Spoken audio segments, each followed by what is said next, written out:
Assalamualaikum warahmatullahi wabarakatuh. Hello everyone, hello judges, I'm Azza from SMPT Al Hidayah Sumeneb.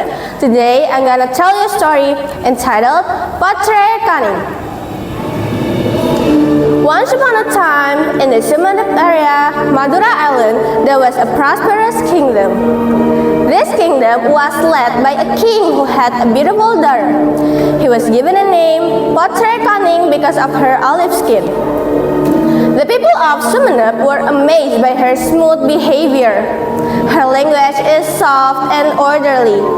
It really deserved to be the idol of many people. One day, his father, King Sakadiningrat, called his beloved daughter. "Daughter, because you're an adult, father wants you to marry the man you love immediately," asked King Sakadiningrat to his daughter. "Father, allow me to seek the answer to your request by meditating in the Pajudan cave. If I get instruction from God, I will go back and tell father directly," asked Potret Kaning with great compassion. Finally, the king agreed to the request. So, Potret Kaning departed, escorted by two royal soldiers. She continued to fast to suppress hunger and thirst for several weeks.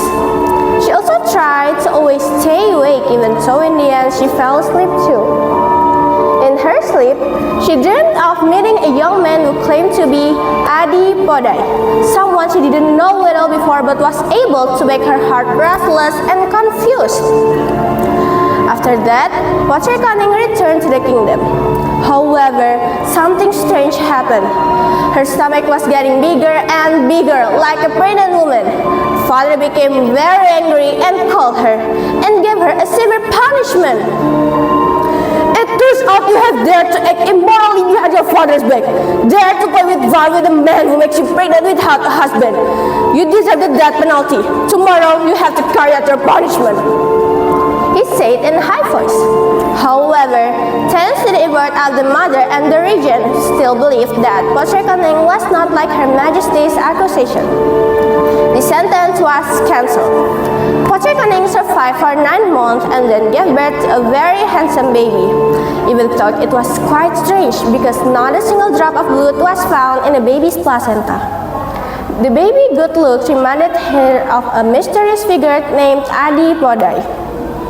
Later, after the birth of the baby, Potret Kaning handed the baby over to her trusted Dayang for safekeeping in a secret place far away and hidden.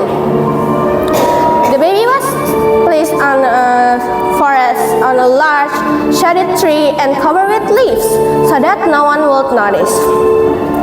The baby was found and looked after very well by a blacksmith named Empu Keleng and his wife, who lived not far from the forest. They named their adopted son Joko Tole. Several years later, Joko Tole became a handsome and brave man. He was devoted to Empu Keleng and his wife. One day, Empu Keleng took part in a competition to make a royal gate. He had to compete with many powerful masters from all corners of the country. This made Joko Tole worried and forced him to leave house to help his father. Joko Tole's presence in Sumeneb was warmly welcomed and hailed by the residents like a war hero.